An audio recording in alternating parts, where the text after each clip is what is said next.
Welcome to this week's episode of Success in Women. I'm Linda. I'm Andrea. And today we're going to be talking about manifestations. What's that? Tune in after Andrea's tip and we'll let you in on the secret. Hi, ladies.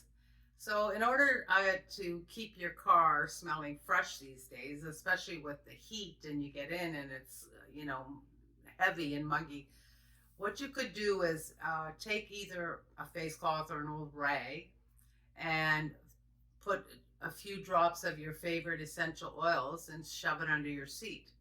Or if you have one of those old Christmas trees dangling from your mirror that has gone stale, same thing. Don't replace it. Just take your favorite essential oils, drop a few drops of oil on it, and hang it back up, and your car will be nice and fresh again. That's a great tip. Yeah. And believe it or not, Andrea will be doing a show on essential oils coming up. And before we get into this week's show, she was just mentioning that she's been using certain oils even in her hair, and it's made a huge difference, even though it hasn't been all that long. I was looking for my glasses, and here they are, right tucked into my shirt. They're always somewhere on my head or on my shirt. Anyway, so we're going to be talking about manifestations because it's become more and more popular, and people want to know what it is. And Andrew and I were talking about the fact that when we were younger, most of us as a baby boomer, especially a female baby boomer, we had what we called a diary. And, a lot of people journal, and that it would be something similar, but we had our little diary with a lock and key. Not that it really kept a lot of, people out of it if you didn't hide it well enough. Yeah. But having the diary was something that we used without thinking that we were actually trying to visualize, manifestate something that we wanted. And it might have been something, regarding, like, I know with me, I would be writing on some cute guy that I was hoping to get a date with when I was, at that age. And I remember also, Andrea, as kids, waiting for the Sears Christmas wish book. Oh, I love that. And that would come, I don't know what time in the fall, but it came by mail, and this was so exciting to go through and see it. Love those catalogs. Yeah. Love them.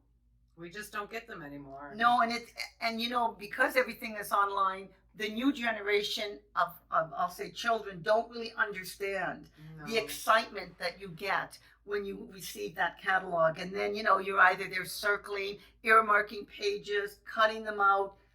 But all of that had to do with things that we wanted. And in the end, most of the time, getting those things. Exactly. And it wasn't easy in our day to get things because of, the big finance families. Situation of the families. But you always hoped. And, it was, my thing was, like you say, I was the oldest of 6. And every time it was, back in our day, the parents took you shopping before school for school clothes, and then maybe at winter time for winter jackets and boots. And I always would say, don't let my mother take me. Don't let my mother take me. Let my father take me. Let my father take me. And I manifested it because my father would always say, I'll take Andrea. Because I would say, Dad, please. And we would go, and I'd always get something nice. My mother was cheap.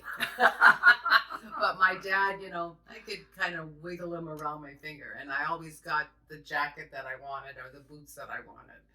So I guess back then we were doing it without even knowing.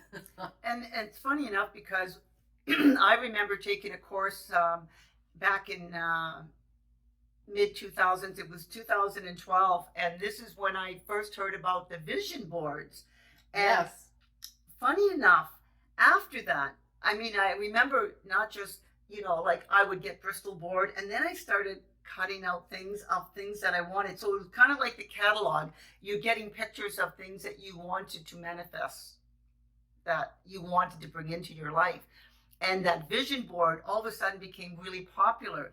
And how many girls or brides to be Oh my God, they vision did. boards, everything they wanted, and so that all in a scrapbook. All in a scrapbook or on a big board that they looked at every day. And that's the key that you just mentioned. The fact that they not just had it, but they looked at it every day. And, it just kept building and building, I'll say in the subconscious, because it was something that they wanted. Mm-hmm. And I don't understand it. I can't explain it, but it seems to work. Right. And, when you have something like that you can try anything, you just try a small thing. Right. Try thinking about it. And I remember hearing a lot of stories about, people needing some money for something in particular. And all of a sudden they got a check on something that they weren't expecting. It's really interesting. Well, they say the brain makes it happen. Yeah. And I don't know how that works either. But of course, we don't use 3/4 of our brain. Or more. And so when we try these new things, maybe we're accessing parts of our brain that we don't use on a daily basis. And they say that if you manifest it, the brain will make it work, either bring you to where you could get it or have it come to you. I don't know how it works, but it's amazing. And I was telling you the other day when I was watching TV and this commercial came on, and it's all about famous people and whatnot. And there was a little clip of Oprah, and the interviewer said, "So how is it you think that you became this world-renowned woman?" And she said, "I am the world's greatest manifester." So I thought, wow, she manifested all this into her life. So she didn't let the naysayers get her down. She just kept pushing and pushing until she got what she wanted. And I thought, it works. It's interesting because, first of all, if you know it's not going to harm you, why not try it? Exactly. But also, you've probably been doing it for a lot of things in your life, only you're probably only visualizing small things, but they've come. And I know, Andrew, you had a big thing when you were growing up. Always, well, you can tell your story, but that was your visualization that all of a sudden manifested what you ended up with. And that was... Are we talking about my husband? Yes, it's talking about your husband. Because as a young girl and a teenager, like I said, I had seen a program on TV, and it was an Italian family, whatever. And I said, that's what I want. I want to marry an Italian. And we had a lot of Italians in our area, in Sudbury area, but I never clicked with any of them. I did date one in college. Oh, okay. I never did. Yeah. So it was like this big thing that I really wanted to marry an Italian and into an Italian family. And funny enough, I wasn't meeting them there. I ended up moving from our little town to Toronto, and the first group of boys or guys that we met were all Italian. And of course, I didn't click with him right away, but we moved there in July, and by October, we were dating. Wow. And we got married. So, somehow the world or my brain made it happen. Like moving to Toronto, first of all, was never in my plans, but all of a sudden the opportunity presented itself, and I left. And one of the first people I met was my husband, and we're still together, and I loved being in the Italian families and the culture. Yeah, it was something, you don't know how it happens, but it happens. But I guess I manifested it somehow. And sometimes actually, Andrea, and I know this has happened for me, but even certain jobs that I've wanted, I would think about it a lot.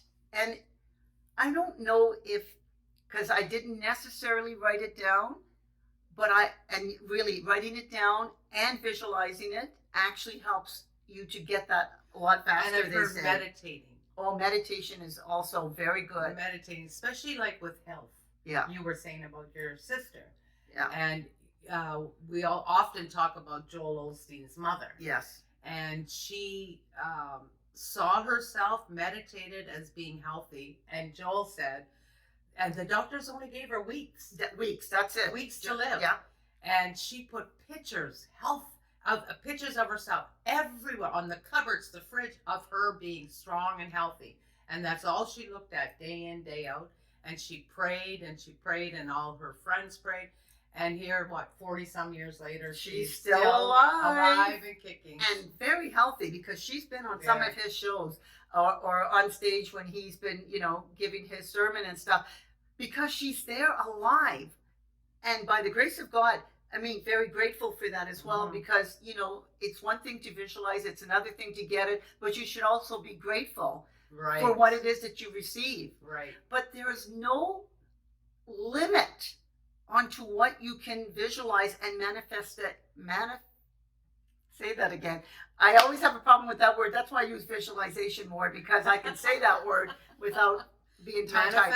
Manifesting, because the thing is that the world will give you what you ask for in the most case if you basically put things in motion and don't ignore the signs of things, making that are leading you because sometimes you might think it's taking you down a like different me path. moving to Toronto. Yeah. If I had said, oh no, I don't think so, then I wouldn't have met my Italian husband, So yes, you have to know that the signs are there and the moves are there. You just have to follow the yellow brick road. Yeah. And it's interesting, because I was reading recently where they were saying that also there's going to be people that come into your life, and they're part of the reason that's going to lead you to where you need to be. But they won't necessarily stay in your life. And so you also have to accept when it's their time to go, and I don't mean death, I just mean out of your life. Yes. That was a stepping stone, in the sense of the universe brought that person in because they would help you along your journey. You didn't know that at the time, but they were leading you to another path. And also the other way around. I have been led to people who needed me for a short period of time, because I am a nurturer. I'm not. No, but she's a mother and I'm not. Yes. And that could be part of it. I'm not saying that all people without kids are not nurturers. I just happen not to be one. And I know for a fact a few people that have needed my help along the way, and I was there for them. And then after the crisis was over or the period was over, we've gone different ways. I mean, they're still around. Yeah. But they're not in my daily life like they were at that moment. And I know that God brought me to them. Yeah. Because there was no way that I would have known these people for any other reason. Yeah. And see, but the thing is, you actually opened yourself up to, I don't know why I'm supposed to be part of here, but you accepted. I accepted the challenge or the to need. Help them to get to where they needed to go. Yes, and I'm very open for that, and I was very happy to help them. So yes, it goes both ways.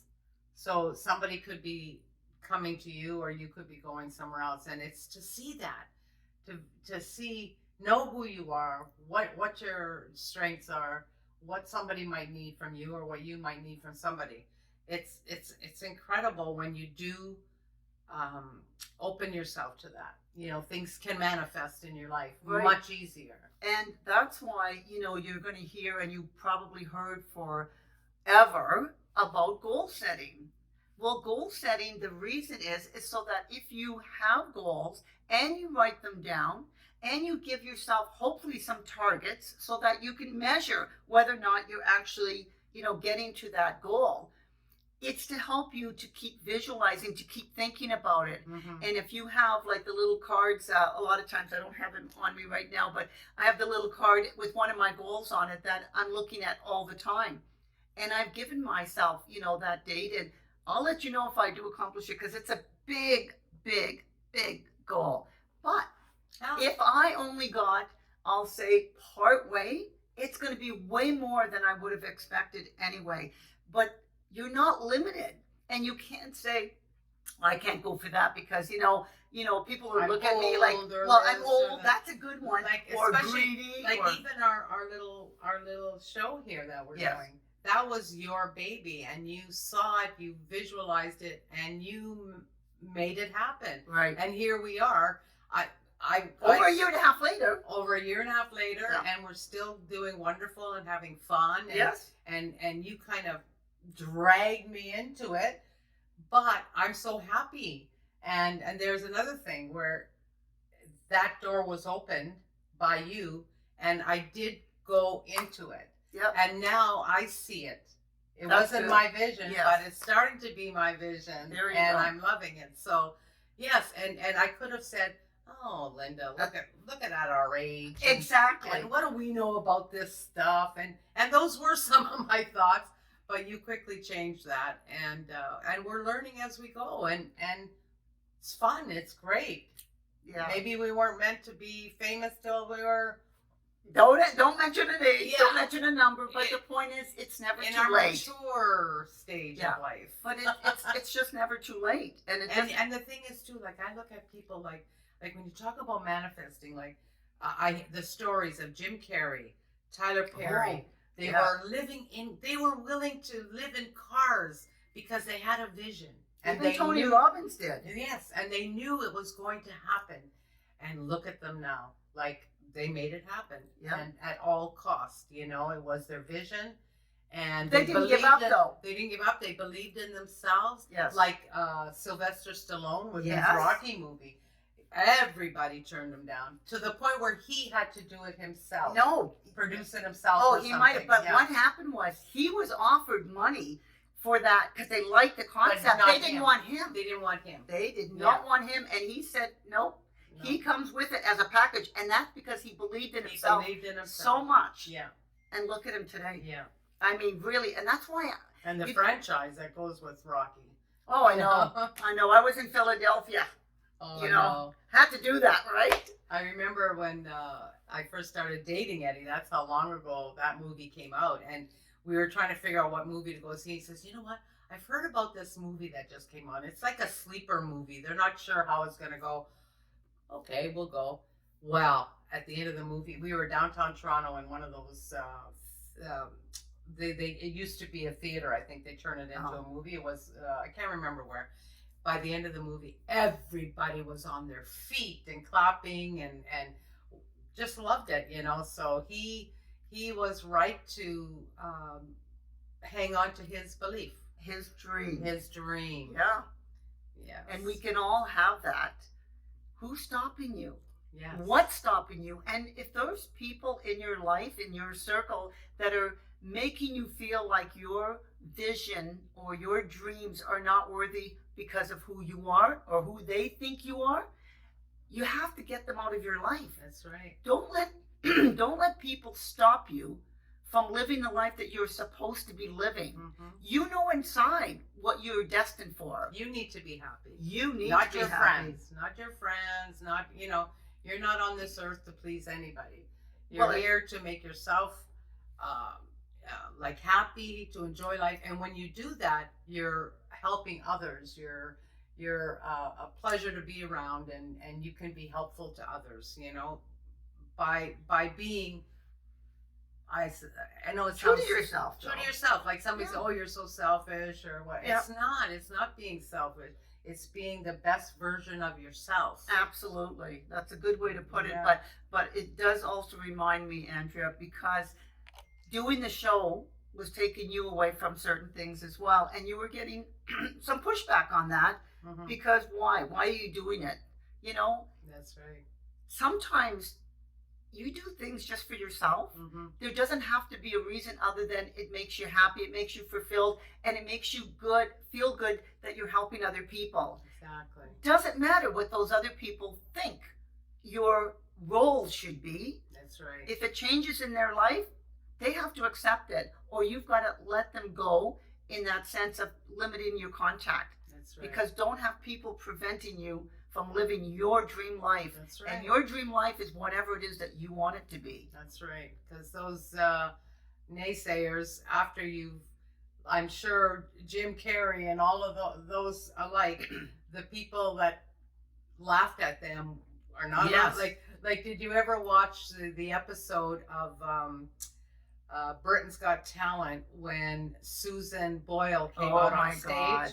And everybody laughed when she started. But they judged her just based on looks. And then when she finished singing, the girl judge said, Well, did we get taught a lesson just now? All of you, and she turned around the audience and said, we're laughing, but you proved us wrong. And yeah, it was incredible when it still gives me the chills. I know, me too. It really does make me emotional because Yeah. you can't judge anybody No. and their dream. No. You can try, and people do. And that's what Pierce said to her. What's your dream? And she said to be, I don't know the name of the singer, but it was obviously some very famous opera singer in Britain. And they all laughed. And boy, oh boy, were they proven wrong. They eat crow after that. Yeah. And that's what happens in life with a lot of people. Yes. You don't let them make, I'll say, don't base your decisions on what other people think about your dream or don't where let you're them going squash in it. life. Don't do it. No, because you're only hurting yourself. They don't care, because if they don't have any dream or any ambition, that's okay for them. That's because right. It's their life. That's right. Everybody gets to choose. That's but right. you also get to choose how you want to live your life. Exactly. And make the dreams and make them big. Why not? What have you got to lose? That's right. Really. It doesn't. Now I just have to focus on the lottery. Yeah, That's it. I got to see my numbers. But coming people up. have won Oh, the I know. lottery by visualizing their numbers coming up. Yeah. It's happened, and there's been lots of documented proof on stuff like that. Everything. Again, it's the universe bringing it together. We don't know how, but listen, why not try? Why not try? Anyway, so that's our episode for this week. We hope you enjoyed it. And again, we hope that you Like, share, and please subscribe. We can't do it without you. That's right. So until next week, I'm Linda. I'm Andrea. We'll see you later. Bye, ladies.